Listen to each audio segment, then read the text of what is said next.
Hey everybody, this is Rydo and we're back to Left 4 Dead. Let's continue. So, we are working through this scenario. Once again, we've been given a odd opportunity here where we can be slightly higher for kind of no reason.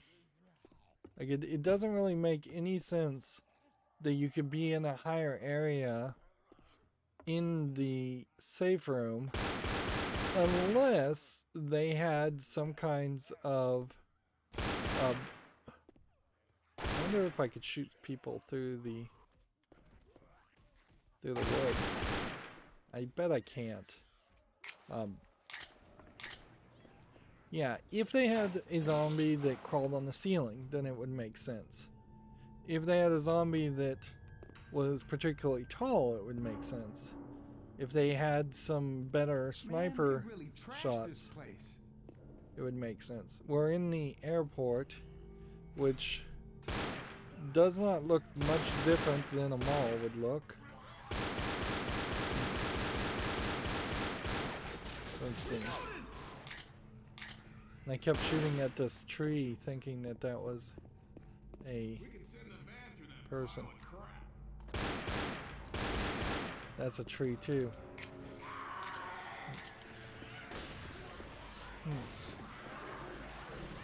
There's a whole bunch of zombies. But unless they're coming this way, I mean, they can't even reach. I even hear a witch.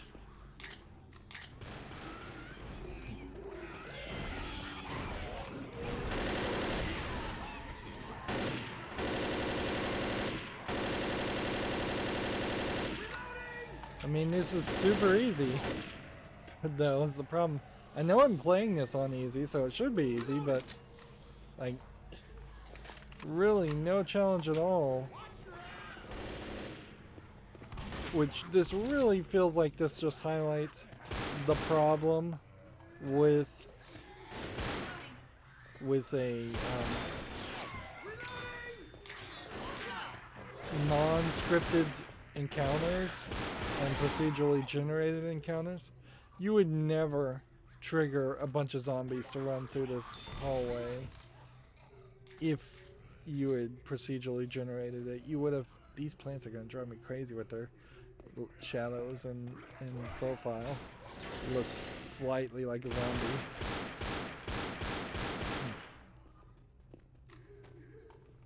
Like, what you would have wanted to do is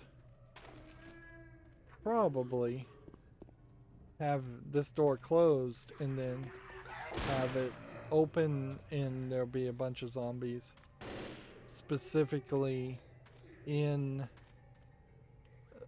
behind that door and try and tempt you to make your way through the hallway without now, is this offensive to really anybody in a zombie game? I would say probably not, but it's kind of unnecessary. I'm just gonna crouch down here. I am going to literally just try and walk past her. Oh man, do not push. Molotovs here!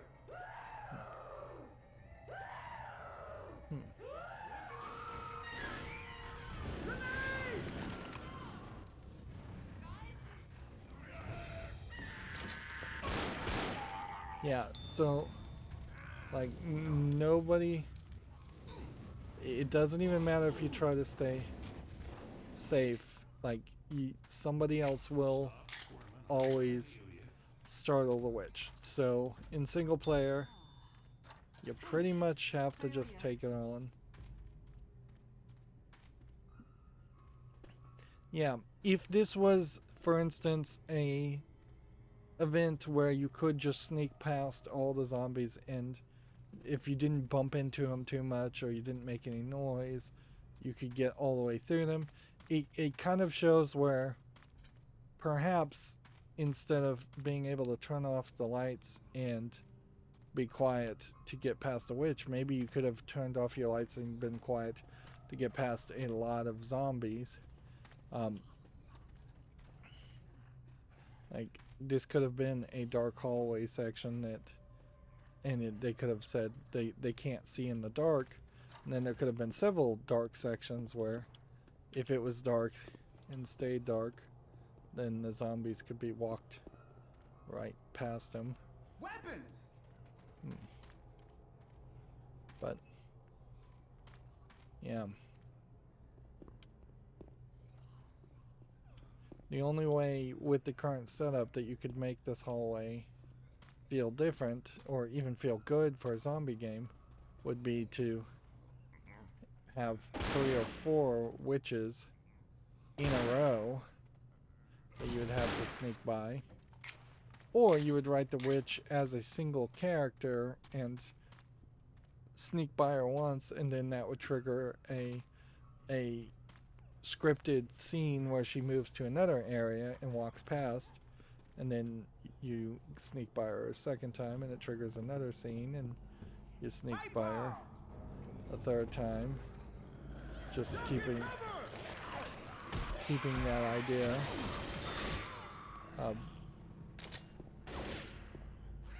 I think there is definitely an argument to the idea of the witch being your main boss character, and you fight her, and then she runs away when she takes a certain amount of damage.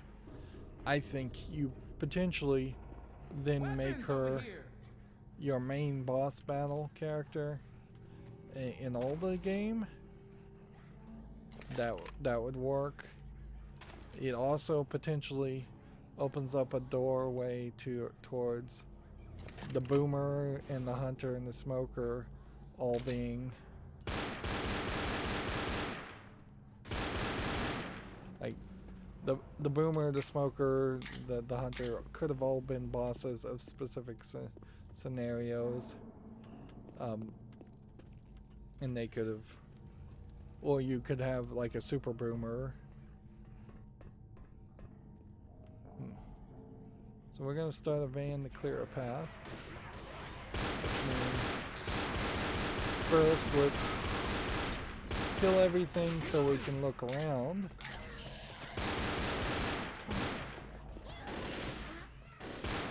I suppose that might be a slight reason why you might want to play and shoot these zombies that are infinitely spawning, is just so you can look in the corners. And I'm not doing well. Here you have these luggage retrieval stations.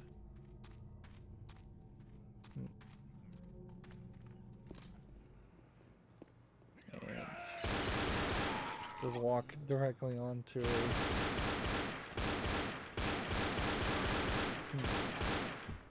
It's kind of interesting that there's a unique bathroom set up here, and even these toilets come off as feeling like there's more room and more design here.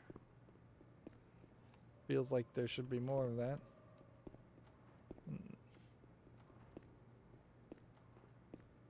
But yeah,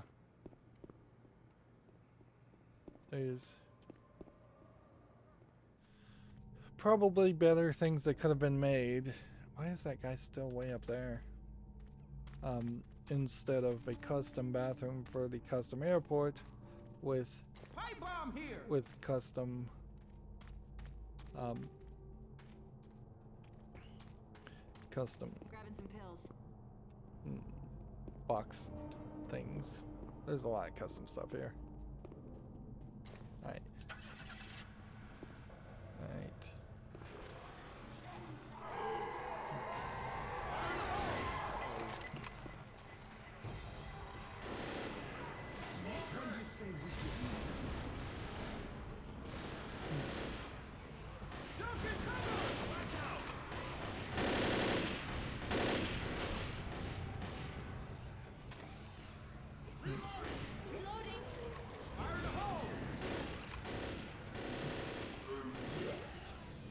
Alright, well. We started the car, and that didn't let them... That didn't let us go through that way, but it did open the path this way.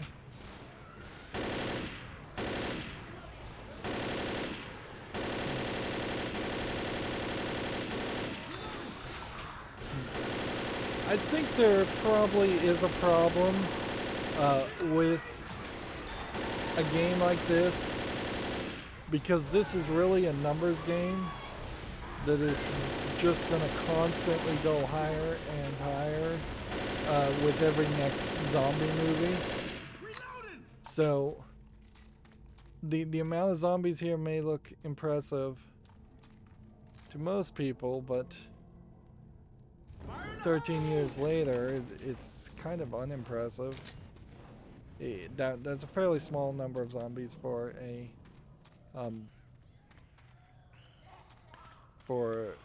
video game nowadays, or for any zombie movie. Also, why did we not find a female, like, bathroom? Why was there only a male bathroom in that lobby? That seems odd. Here's that poster.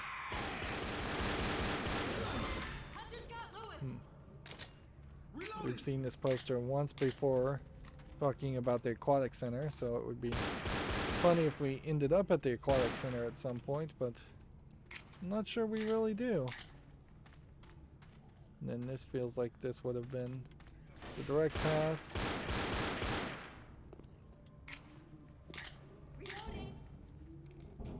Interesting, like metal plates sounds. I would say you're kind of in a weird position as far as a setting of a airport anyways, because some people spend a lot of time in airports. Some people never go in airports at all. So a lot of this might feel relevant to some people. Some people wouldn't. I would say generally slightly more people now, 13 years later, don't fly on airplanes compared to who used to.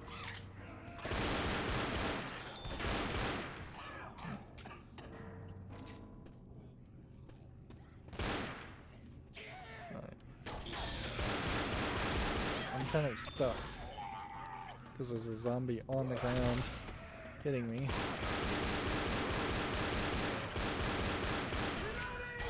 This was a problem with Dead Island too. You just having a lot of zombies run towards you. It's frankly boring after a while. To have zombies just constantly running towards you, trying to reach you, to hurt you, because they have only that one attack set. Grab everything I can. And that is why it is frankly vital that you don't have just zombies be zombies. Resident Evil 4 really embraced that idea and started having intelligent zombies with varied abilities. The feeling of a slow, never ceasing, never slowing down onslaught of enemies really does not work as far as that dread and that feeling in a video game, because you're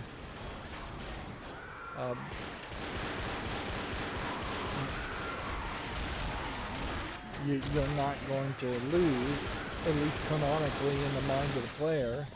Even if you game over and have to reload a checkpoint, the story in the mind of the player is that you don't get overrun by zombies.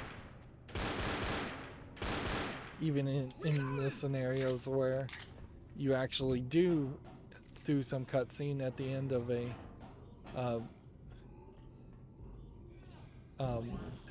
a game, actually get defeated.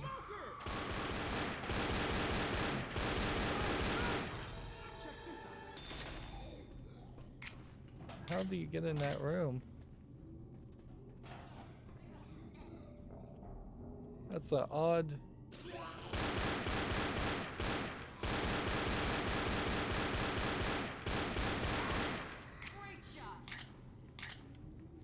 That's an odd room because I don't know how you get there. I wonder if this is more lost luggage than normal. Hunter! See, there's another tunnel. Seems like there's a bit of an experiment happening here to have vents specifically designed for these zombies to jump out of and attack you.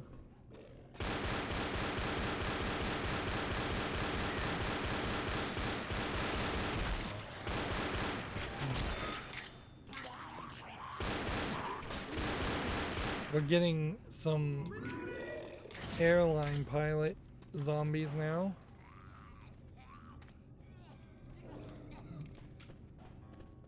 I assume we're going that way.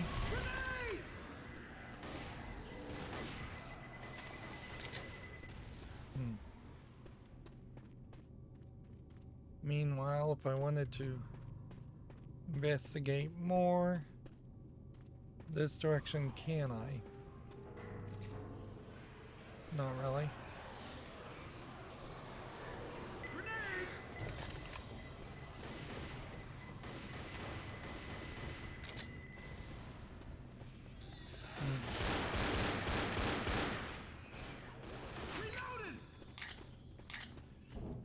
So there's just another vent. Watch your back. I hear a hunter.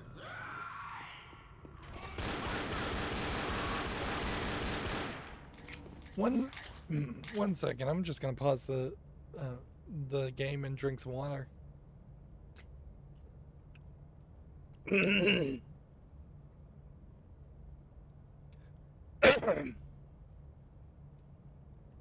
Sorry, I could have muted myself there too and didn't.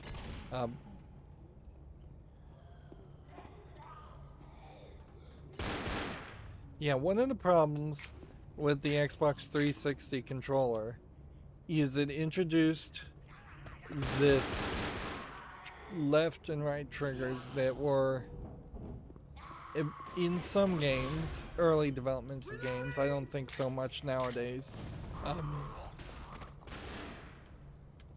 fairly long with the throw, so pulling back a little bit on some games wouldn't fire, and even if it did, you were fairly quickly trained to pull back all the way down to fire, and then when you pull all the way down, it doesn't hold for any kind of automatic shooting or anything like that. So what you can do, but would be unlikely to consistently do, is tap the pull the trigger as fast as possible, and in this game in particular it is very recognizable that you can pull that off, and as such you are I'm able to do like double damage.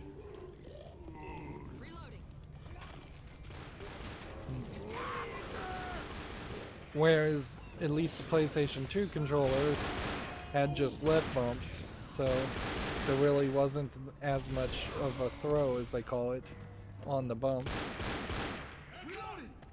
It still feels a lot more like a mall than an airport, but I guess airports do have a tendency to feel a lot like a mall.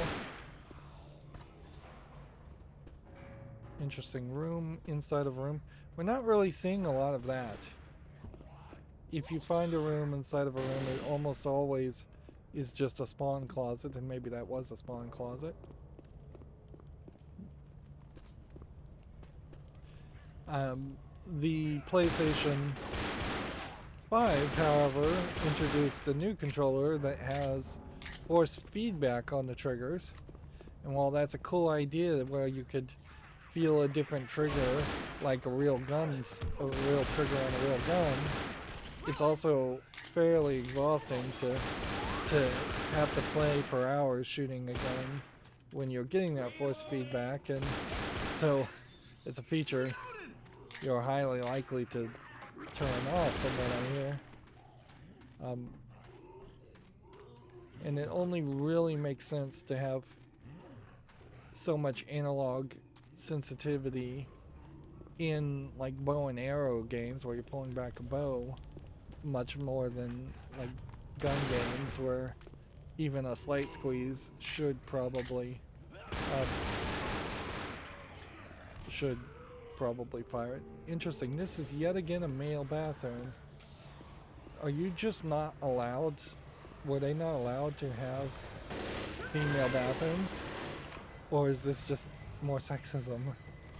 Like, I would suspect they wanted to use the urinal models as much as possible, and that led to a situation where the female bathrooms never get used. Either that or they got very, very lazy as far as making female signs.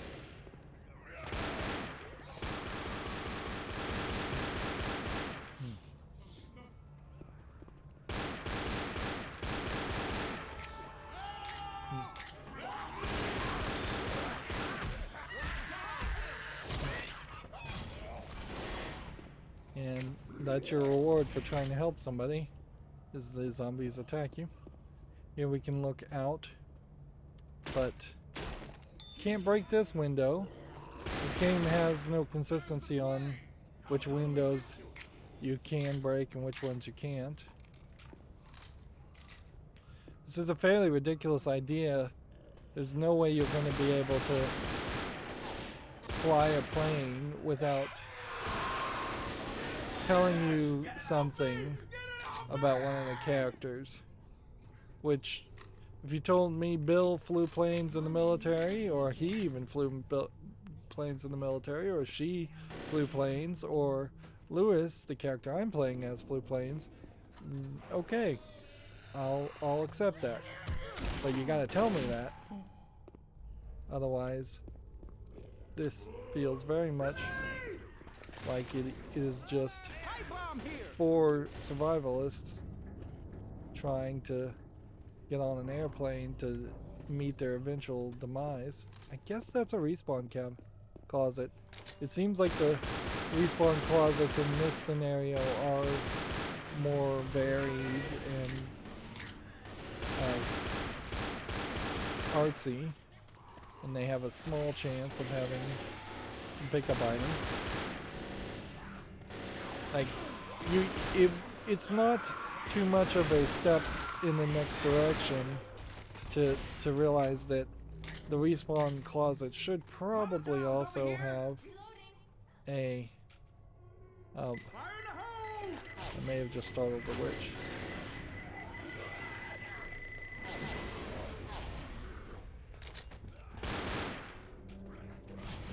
Like, the respawn closet should have some sort of... Hold on. Shh. That's a witch. Kill the light, man. I'm not anywhere near the witch.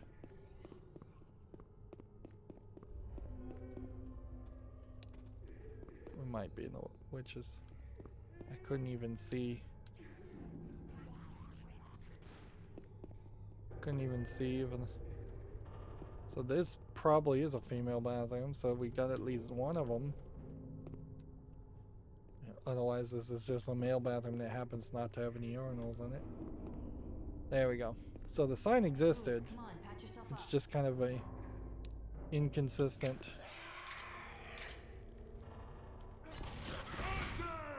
Cover me while I heal.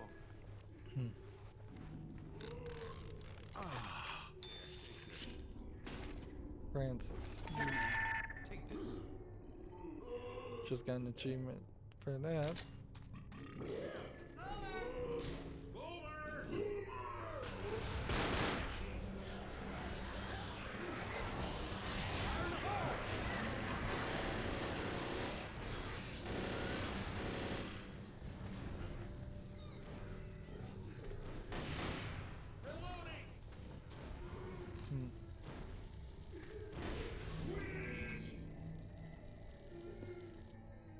Pipe bomb. What do we have over here? Like, I want to investigate all these areas and just look at it. I wish there was basically a free play mode where you could just walk around, a tourism mode in a lot of games. That would be nice.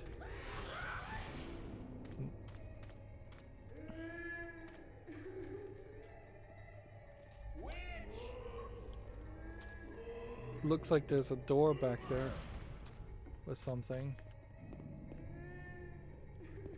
Ah, there's a whole health kit.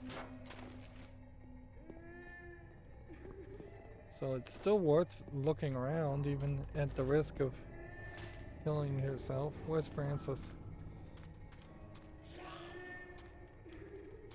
But you can't go slow here.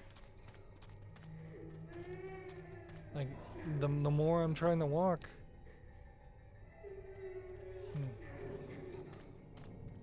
You know what?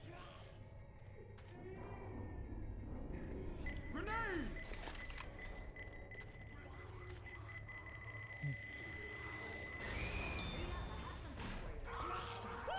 Woo, baby. All right. No achievement for doing that at all, but it was worth a try.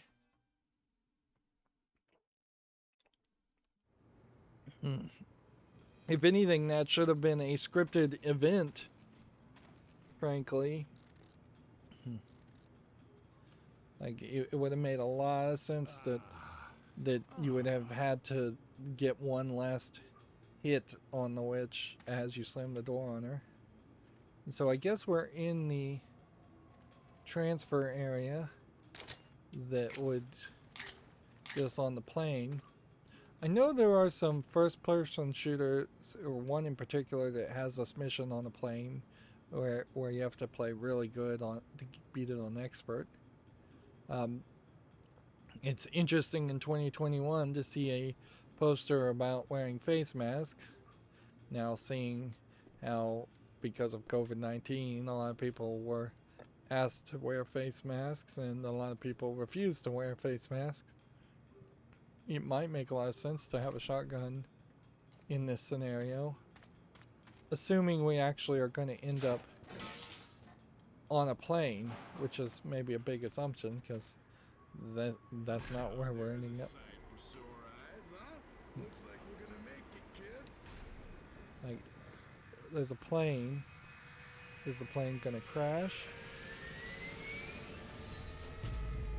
I mean, you might as well just...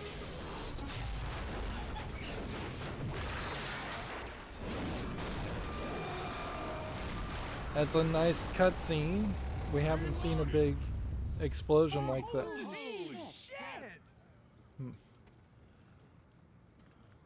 I don't know why they thought a plane would land here and why it would pick them up when we hadn't really called for help. Reloading. Even it would make more sense if we had received some radio transmissions Reloading. to that effect.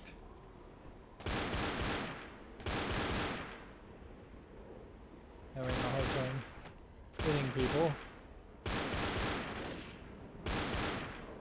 Well, it looks like we might be going that way. Or we could go that way. We're not going to do anything with that. Or, more likely, we're going that way. Alright, so let's see what happens if we go this direction first. Is this just an invisible wall? Kind of feels like it is. Yep. So over here is Nice shot. that. And then this was a normal.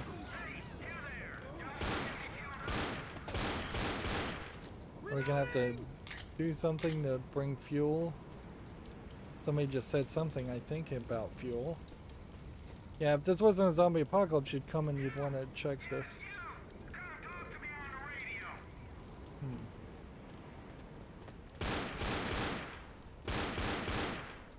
Reloading. And then seems like this is just a barrier. This definitely feels like this could have been a giant boss fight, certainly, for a giant monster war room that would explain a lot of the holes in the ground.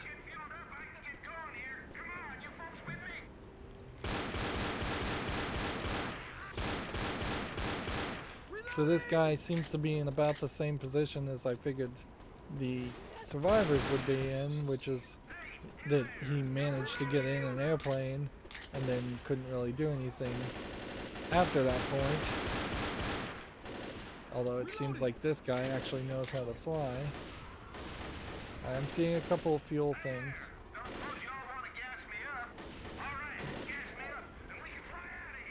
First aid kit over here. Ammo here. I said we just do it. Okay. Where are we taking the gas? If anywhere. Because I see propane tanks. I guess this is just a respawn section. One respawn section for a final encounter.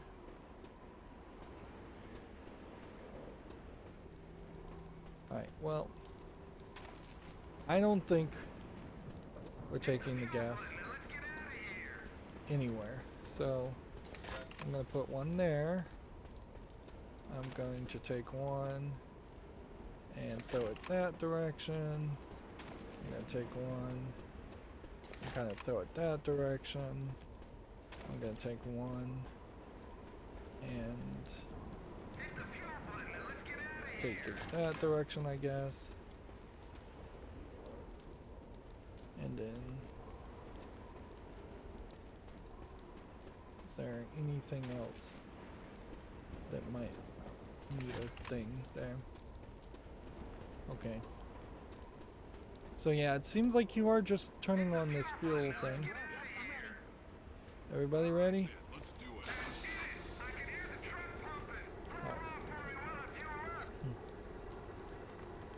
So I'll just hit that.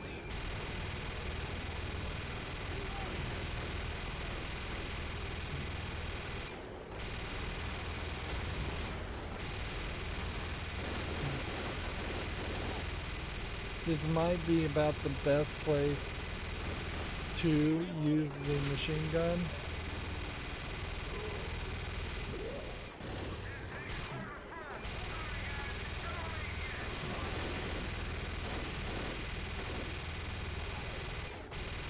Yeah, I managed to shoot a lot of zombies, but this once again puts me in a weird position where, yeah, just to make it more interesting, we decided to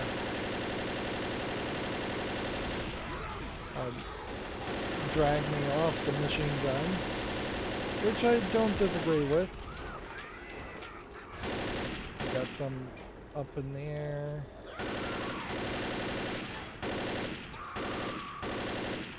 Did I shoot every gas tank and explosive barrel?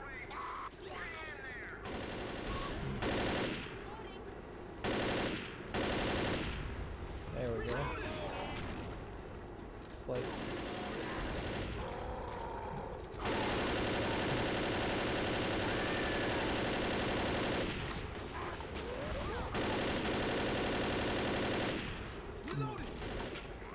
on easy, this is still not very exciting.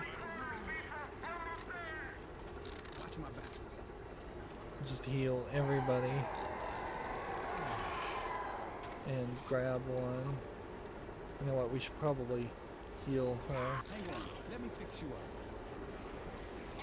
since nothing's happening anyways.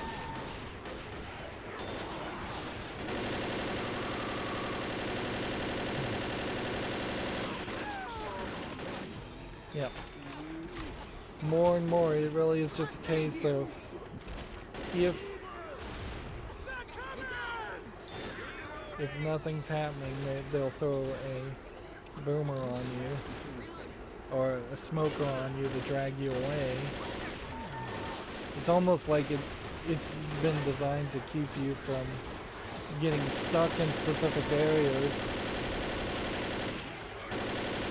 which that wouldn't be a bad idea, but if the character is not moving and just standing in one place, maybe a smoker should always spawn after a few seconds and drag you into a different area.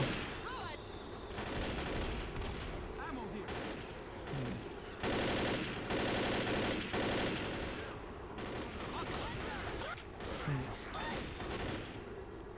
Are we still waiting, or? Yep. So we're still waiting. We've got this character here.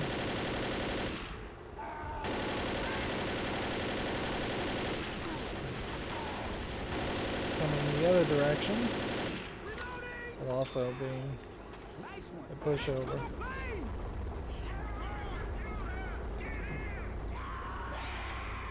Where? In the back? Yeah, that's how you get on these military style planes.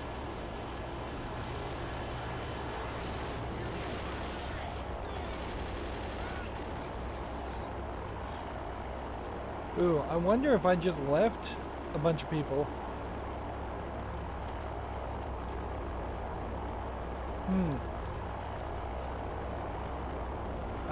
I don't know. I don't know if I just happened to stand on the trigger and maybe I left everybody else to die.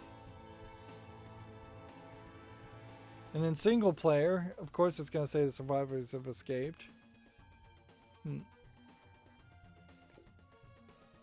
Although it feels like maybe that would have said that, well, I imagine the deaths would be higher in that case. But yeah, I imagine had somebody actually died in the multiplayer version, it would say somebody died there. You can see that since I killed the most amount of infected common and took the most damage, then I'm the one that's trying very hard to do most of it. Although I also did the most friendly fire stuff, so I'm not doing a great job. My accuracy is still at like 22%, whereas everybody else's accuracy is fairly higher. 2,387 zombies were harmed this time. Alright, well, we are kind of quickly running out of developer commentary at this rate. Alright, wait. Extras, developer commentary, I guess okay. Character can be random. We have the hospital, I think, to do, and then rooftop finale. And that's not going to line up with the scenarios because we just finished Dead Air. So, you know, we probably won't. Well, actually, that may line up fairly easily. Add-on campaign you've installed. Nope. Yeah, if there are anybody who made add-on campaigns, none of them were relevant enough for me to ever hear about them. And that's pretty much true. Like, the only third-party made add-on campaign that I can even mention is one for Skyrim that was made like a year or two ago and is now being remade as its own standalone game. the secret city or something like that or the sunken city. I don't think it's called the sunken city, but it might be. Uh,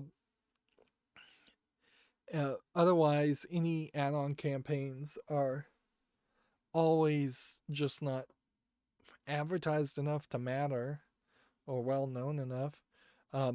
You could say that some of the fan-made Doom WAD files, level files, for Doom 1 or Doom 2, those got republished by the makers of Doom somehow.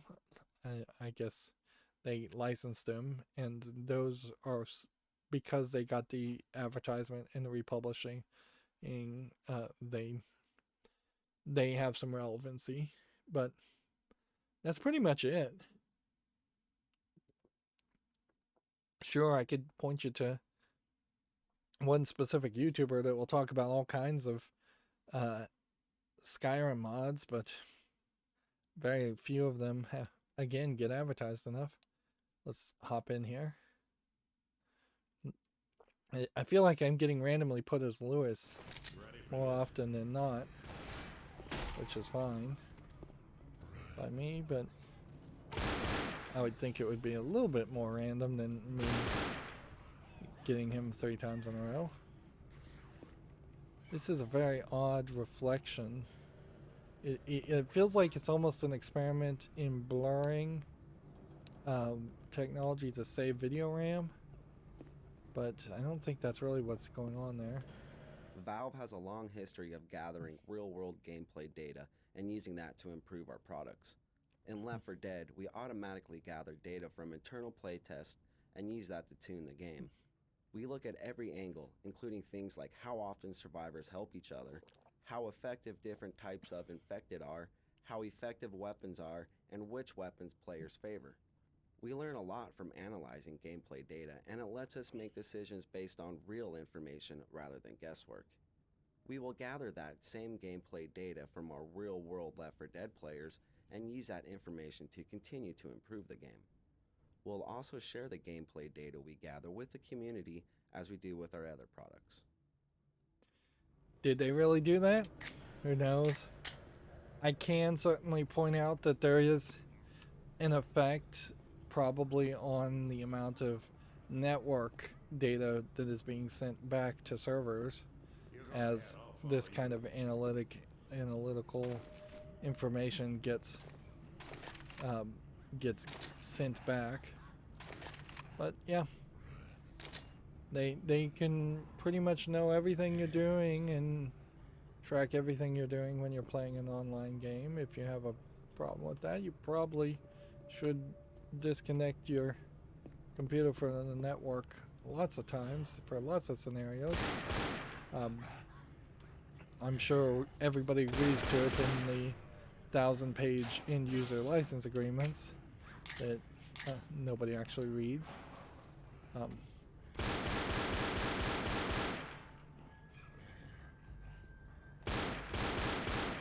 don't know which way you're supposed to go, man. Yep. There is a issue, I would say, with over analytics in that a lot of times in any business, somebody can subconsciously or consciously justify their decision that they've already made in their mind. And if you're just getting more and more data, you can ignore the bad data that doesn't meet that preformed conclusion and then just highlight the data that does match the preformed conclusion, and you can convince others or yourself that you are right, when what really you've done is you've just cast a very wide net and thrown out all the minnows you caught.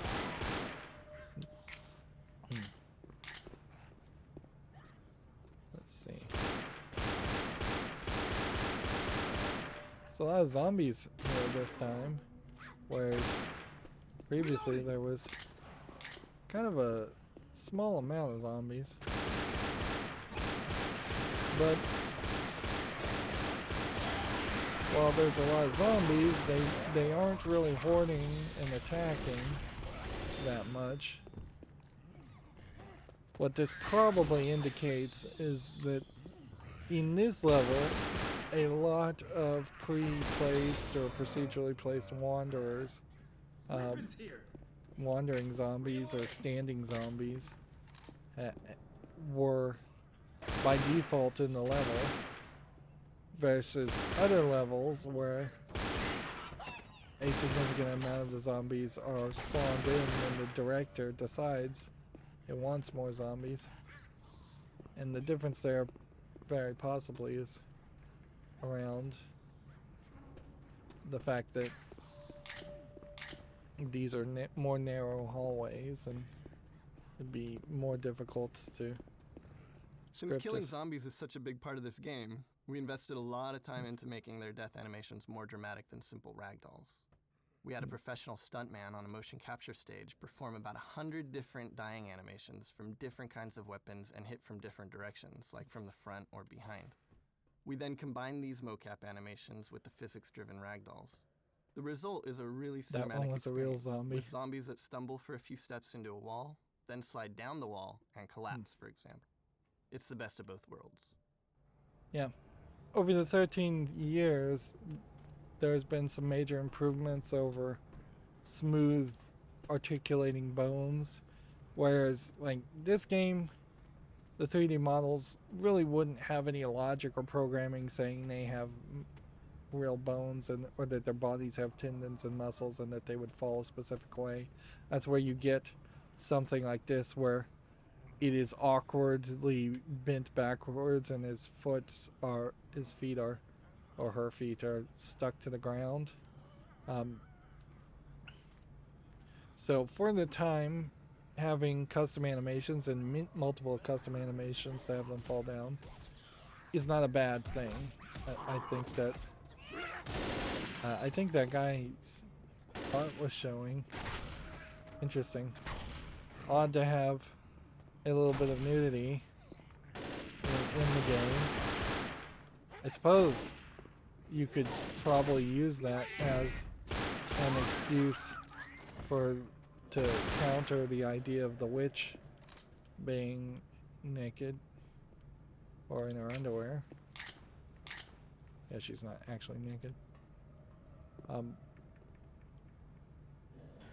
But if we do just look at some random zombies, that they are still very awkwardly laid out, where it would nowadays be a bit smoother. Although still, a lot of games don't bother to have that kind of technology either. And characters will clip through the ground or do something fairly unrealistic when they fall.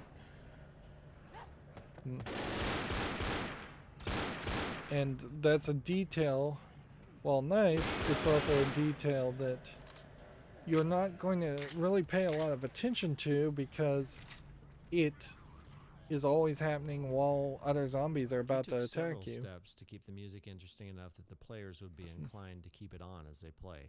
We keep it changing so it won't become tedious. To this end, we created a music director that runs alongside the AI director, tracking the player's experience rather than their emotional state. We keep the music appropriate to each player's situation and highly personalized. The music engine in Left 4 Dead has a complete client-side multi-track system per player that is completely unique to that player and can even be monitored by the spectators. Since some of the fun of Left 4 Dead is watching your friends when you're dead, we thought it was important to hear their personal soundtrack as well. This feature is unique to Left 4 Dead.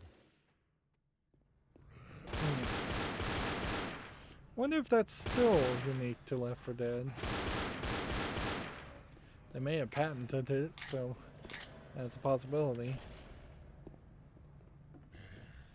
Different players hearing different audio, different music. And it's not a terrible thought, but inherently a lot of people, and this is one thing Twitch and other streaming services have shown, is a lot of people play their own music while playing video games. So they do that anyways.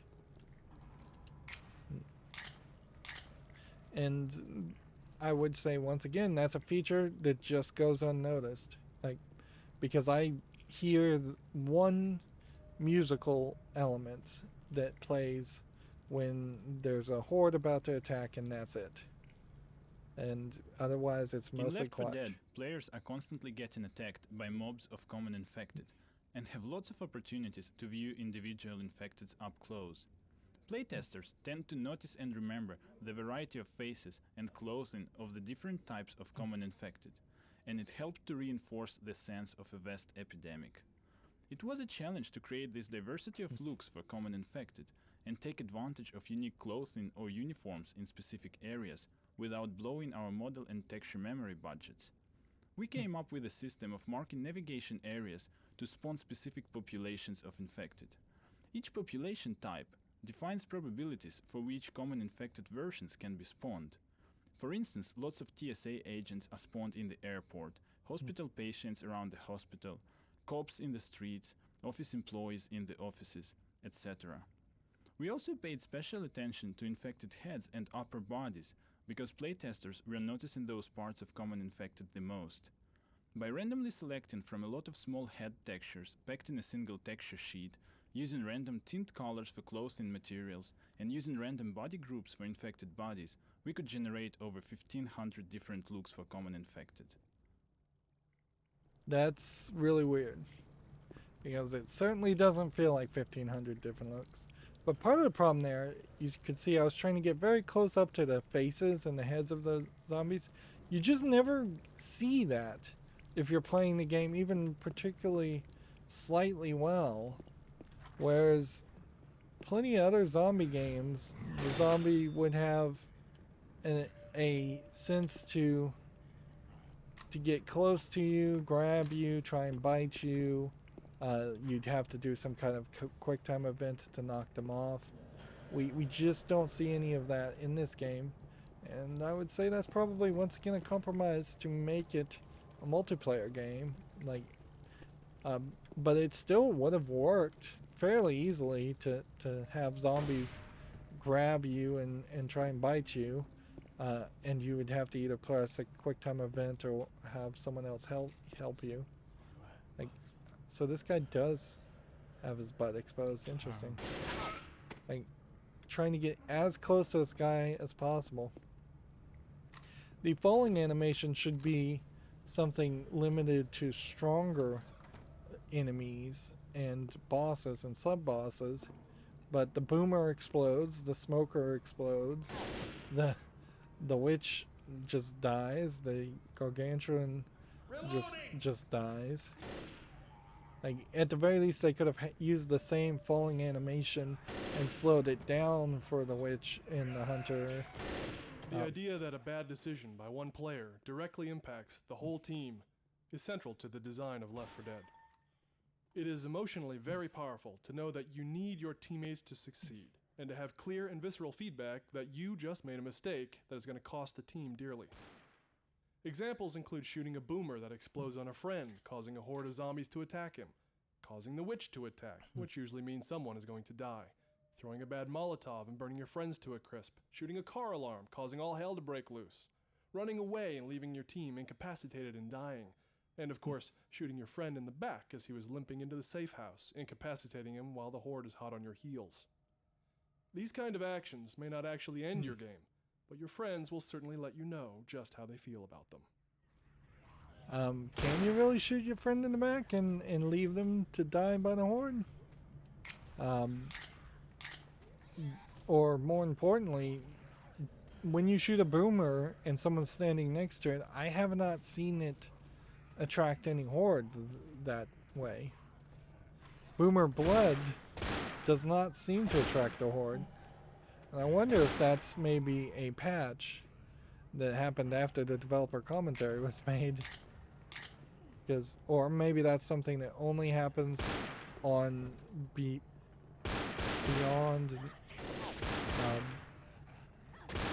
normal difficulty.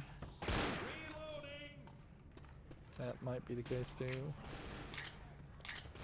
See, and if they were going to introduce the idea of shortcuts back up, this would be a great place to to have a shortcut and have like a explosive barrel or crowbar or something that would let you open up that path.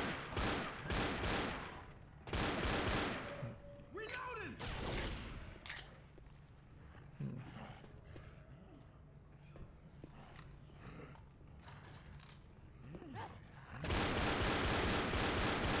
Trying to see if there's... They seem to be protecting Bill every time Bill happens to be even slightly near a zombie that I'm shooting. Which...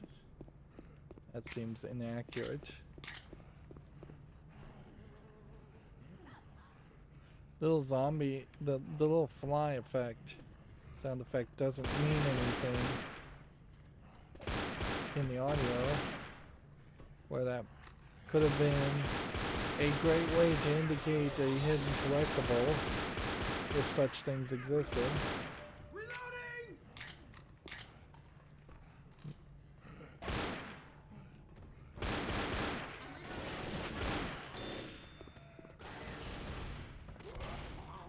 Reloading! Suppose, I hate to keep going to feminist rants here, but we should throw out the phrase benevolent sexism or as an issue.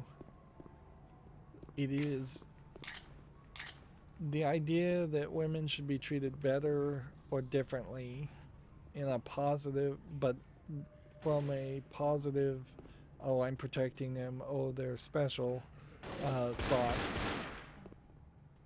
The fact that we have male patients with their butts hanging out is sexist, frankly. There should be some female patients the same way if you're going to do that gag. That should just be the way it goes.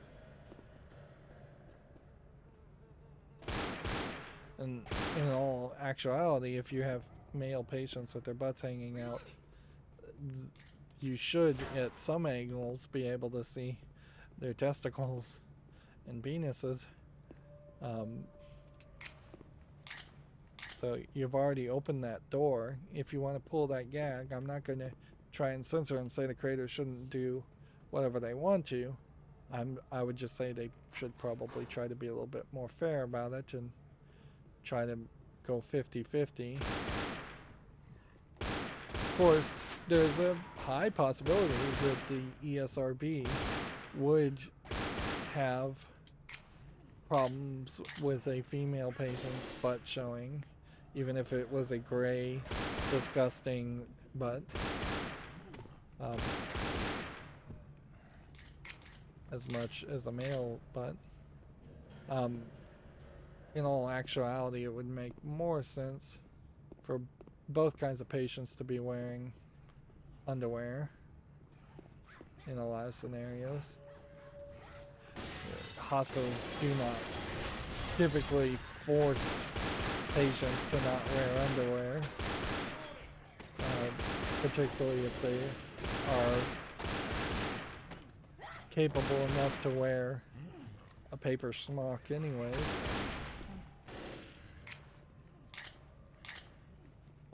Like if they were in the middle of surgery or like an emergency surgery, they might cut their clothes off and have them just completely naked on the table.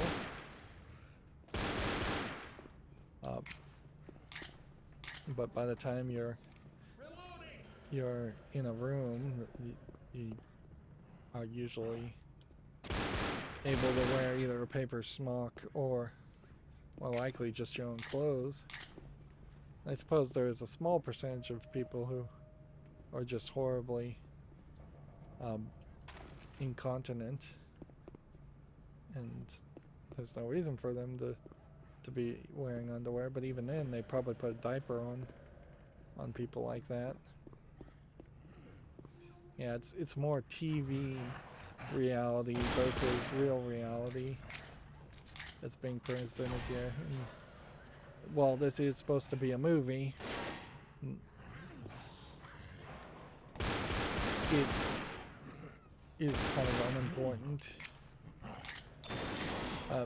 Because you have to remember, some animator spent probably months animating a zombie butt, going slightly crazy as they were animating a zombie butt for no good reason. Here is the Left 4 Dead logo. The Left 4 Dead logo, or it's kind of like it, it's been flipped, is actually something that was censored, speaking of censorship, when it originally came out in some countries because of the fact that it was fairly gory, with a thumb having been severed on a zombie hand. And so they put the thumb back in. I think in Japan that was one of the areas where it was censored. Yeah, frankly, this idea of the multiple patients all having this model is particularly too much. You could have had a sub-boss who was running around, or you could have had a human that was running around causing noise to happen, a crazy patient. That would have been actually very interesting in a level like this, to have somebody acting as an antagonist because they were crazy, making noise, attracting the zombies. These guys are just incredibly dumb. And you've got enough of these clocks showing up where you could have put more of those, and you could have put a time on it to say that we have to get to the roof in the next hour before the plane leaves One us. of our goals when designing the 4 survivors was to have a very diverse group of real-world characters who fit in the post-apocalyptic storyline, but that also have heroic and aspirational qualities. Bill was a challenging design problem when it came to finding the correct balance between realism and idealism. In our first attempts, we made him look a bit too old He's and standing frail, too tall, which made him seem compared to physically his regular incapable of character. fighting against the horde. On later iterations, we erred on the side of making him look too young and handsome, which broke the fiction that we had for the character. In our final design, we balanced the character backstory and the aspirational qualities, portraying Bill as a once heroic army veteran, who though older and wiser, can still excel at physical combat. It's weird that your stance would potentially change based on what gun you have. Like, so I don't know why they would do it that way. I think Bill looks a little too old for his own good. Also, military, what military? As far as that piece on his head, is he a green beret? Is that some kind of green beret logo for the U.S. military, or is it some other military? He has no patches on his arms. He has no. Maybe he has a name, but I can't even see it. Let's see if we can actually One of our goals when trigger designing the this 4 and see what survivors it was to have says. a very diverse group of real-world characters who fit in Says the U.S. post-apocalyptic Army, storyline, doesn't say his but that also have name. heroic and aspirational qualities. Bill was a challenging He's design too problem old, when frankly, it came I to finding think, the to be a correct green balance between beret. realism and idealism. In our first attempts, And these we made him scars look a are bit from the too old and cutscene, I frail, believe. which made him seem physically incapable of fighting against the horde. Hmm. On later iterations, we erred on the side of making him look too young and handsome, which broke the fiction that we had for the character. In our final design, we balanced the character backstory and the aspirational qualities, portraying Bill as a once heroic army veteran, who though older and wiser, can still excel at physical combat. Yeah. It'd be funny if, somebody should be either making fun of him and calling him sir all the time, and driving him crazy. Like that would be a great characterization of Bill, is that Zoe would call him sir because she looked at him as an old wise man, or Francis called him sir because Francis actually was in the military too, as a much lower rank character, and he would hate that.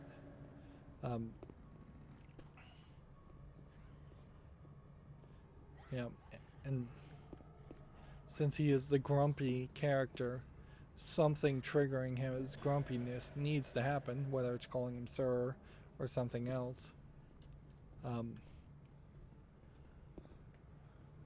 It's very ridiculous to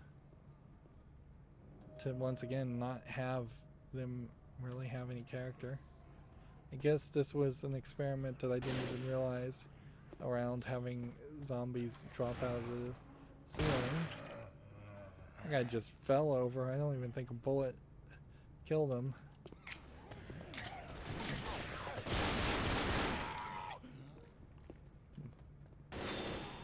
Designing the box art for Left 4 Dead was a lengthy process, beginning well over a year before the game shipped.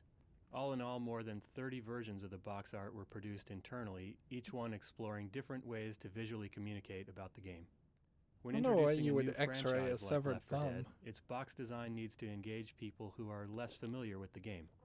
At first, we believed that I think in those Left 4 bones are Dead's too case, long, we need too. to be very literal, communicating all Like the it's important the things witch's about the game hands. right there on the box front. We went through many versions of the art featuring Actually, 4 that's human just not characters the final working art. cooperatively as a team, The firing hands in a guns different into a position. horde of zombies, all the while smattered with blood and looking pretty for the camera. As you can imagine, when you add the game's logotype and the other stuff that has to go on the front of the box, things were looking pretty complicated. We kept struggling with those compositions and the feeling that overall they felt forced. Finally, with time running out, we realized that the game really deserved more than this conservative approach. We began looking for a piece of key art that was more confident, sophisticated, and simple.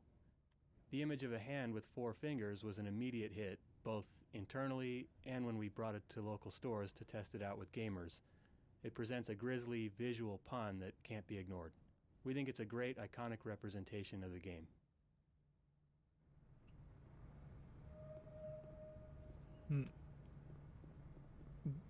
Unfortunately, I would say there's one slight problem in that somebody should have their thumb missing at some point. Are you ready? Even if it's just in the trailer, we should see a zombie with 4 fingers at the very beginning to highlight that.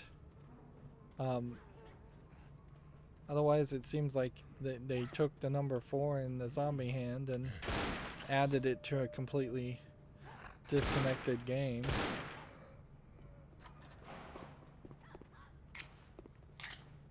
Yep, and I guess more zombies could come out of that area. See, we now know that this guy is supposed to smash through here. The crescendo event centered on this elevator has a very simple mechanic: survive until the elevator arrives.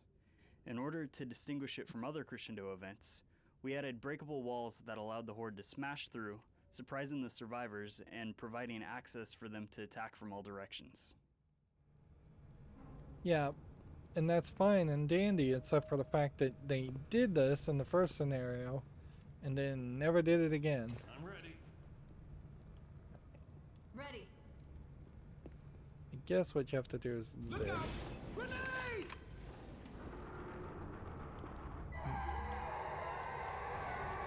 Here they come!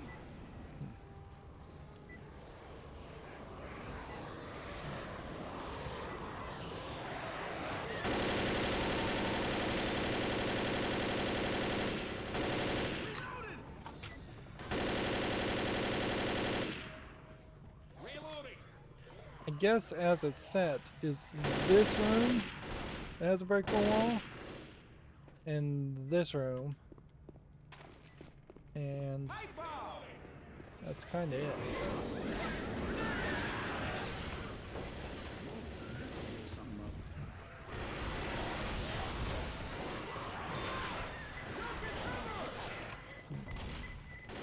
They give you bullets.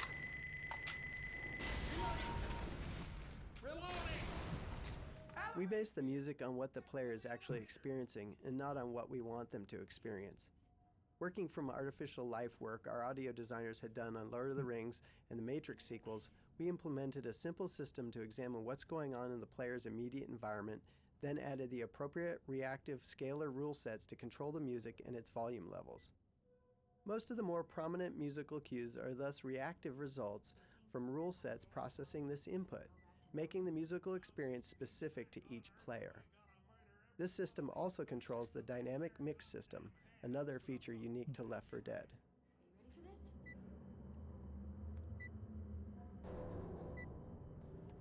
this? See, and I'm wondering here when we actually get into the sanctuary section, because I don't remember, which really highlights just how incredibly forgettable all of this content is once you move to the next scenario.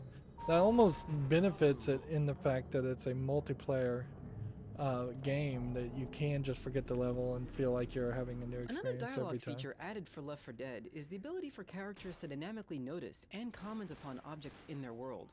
In other Source games, we could write explicit scenes for supporting characters to act out at certain points in the world, but in Left 4 Dead, we can never be sure which survivors will actually be alive at any given moment. So, the game considers which characters are present and their condition before automatically choosing the best available conversation that includes whoever is around. Behind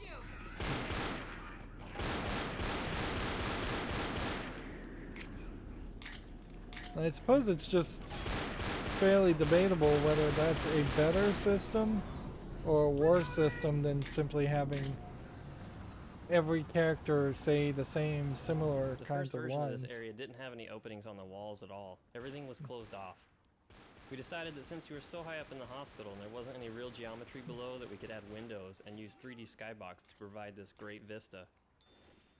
Once we put windows in, sometimes the hunter attack would push you out of the window. It became scary to get by those windows, and once we realized how much fun it was to get near the risky area, we decided to open up this level as much as possible. So all the walls around the extensive level were just removed entirely. We've got a bunch of areas where some of the props and debris in the environment force you to walk even closer to the edge than you might want to. We also have the rain sound effect playing.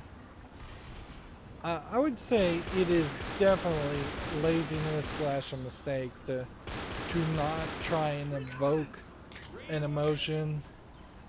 Like, you're the creator of the experience when you're the game developer. You're trying to invoke an emotion in the same way that a music director, I wish you could see all the way down,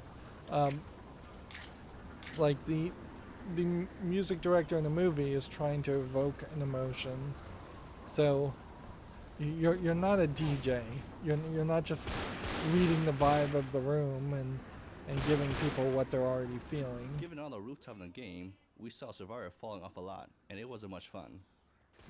So we would make it all the way up here, heading for a checkpoint, and then a zombie would come around the corner, and they'd back right off the edge of the building and fall. We wanted to give them a second chance, and in the process encourage the cooperative type of gameplay we were aiming for. So we came up with the idea of having them grab the ledge and hang there until a teammate helped them. The nice thing about this feature is it also builds tension. As soon as you grab the ledge, the clock starts ticking. You watch your character go from hanging with 2 hands to dropping off to 1 hand till eventually he slips and falls. Why aren't they showing this animation? Fall, and that was it. It was over.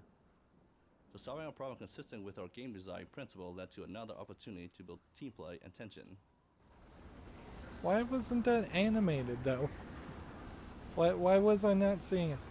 Here's another question. Why would you have a washer and dryer or a collection of washers and dryers in a open air unfinished part of a building? That doesn't make any sense. And it says don't forklift, so why is there a forklift right next to it? Probably would say do not stack also. Bigger question is, why would you not have walls at all in the building? There's literally no reason for this to be this way. You don't build buildings without walls and then add the walls later. I guess you have to just suspend your disbelief there. Like, all this plaster, particle board, sheetrock, all of that, not particularly known for being outside weatherproof. There's a lot of vapor barriers and insulation installed specifically so that the outside humidity and temperature and water and moisture does not get inside to affect these kinds of things. So you would think that there'd be like any destructible wall there, but there isn't. It really is just not a very well thought through section. But it's different enough, so I guess it's interesting in that people way. are often confused by certain events and elements in the game. The addition still of musical confused. cues helped distinguish these events and diminish player confusion. This was similar to the way that we experimented with distinct visual silhouettes in order to make our characters stand out in a chaotic environment. Audio silhouettes work on a preconscious level and are rarely perceived as intentional. Preconscious level? I think they mean subconscious, and I recognize it greatly. It's fairly generic and easy to recognize.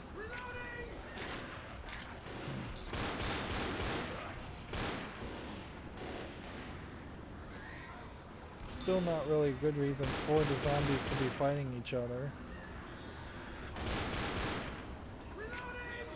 It's still very easy to get through there. Take a note here, like, it's still basically no lighting at all coming from the fire. Like, if I'm on fire looking at this wall, I can't see anything. Whereas a more modern game would have fire in the engine cast some dynamic lighting effects. I believe that's what that's called. Dynamic ray casting, possibly.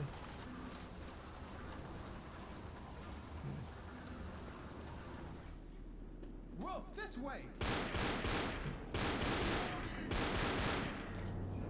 Reloading!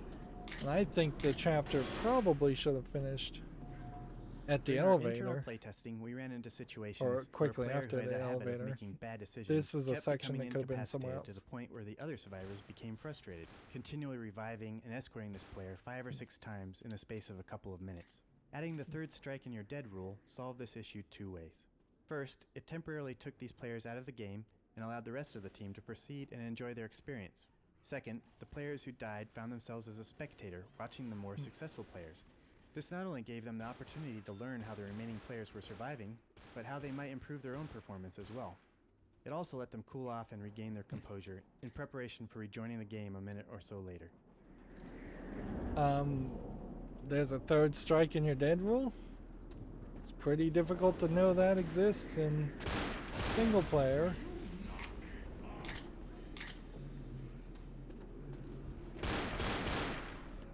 It's not depicted well, I'll say that much. It would make more sense if it either said the word strike 1, strike 2, or strike 3 when you're knocked down, or if it had skulls next to your name and you gained a skull.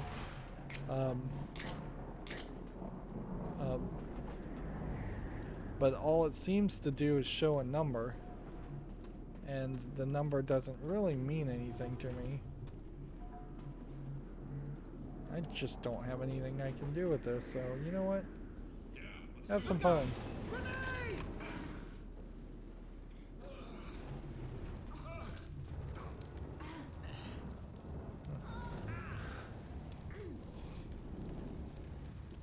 Let me heal you up. Lock the door. There we go.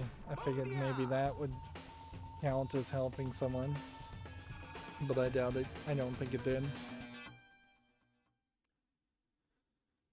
Okay, yeah. Once again, I feel like the developer commentary is not really saying much here. And yeah, no surprise we haven't heard anything more from Gabe Newell since he really didn't work on the game. Well, I guess I don't have anything else to say, so we'll just leave it at that. I can't even remember. We finished Dead Air as the main scenario, and we did that fairly quickly. And I don't have anything new to say to that either.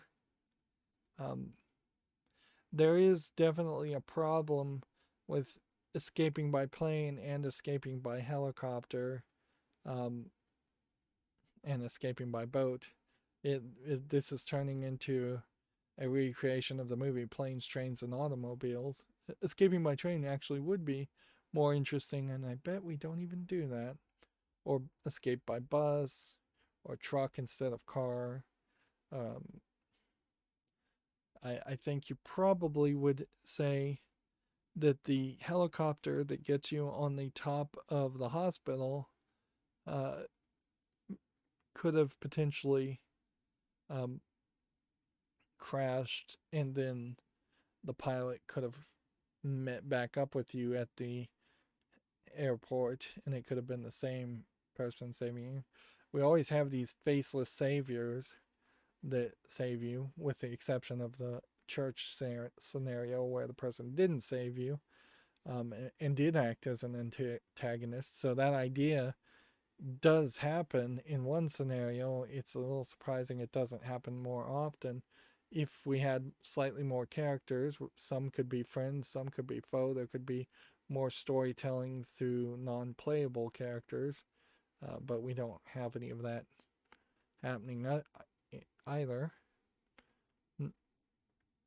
But yeah, the linear story as it's being told of us ending up from place to place and still ending up having to find some new vehicle is getting very ridiculous. It's an unrealistic story to say that you have to go through heavily zombie infested areas multiple times to get to these savior points where you're whisked away to safety, only for that safety to be taken away in after the credits where you don't see it.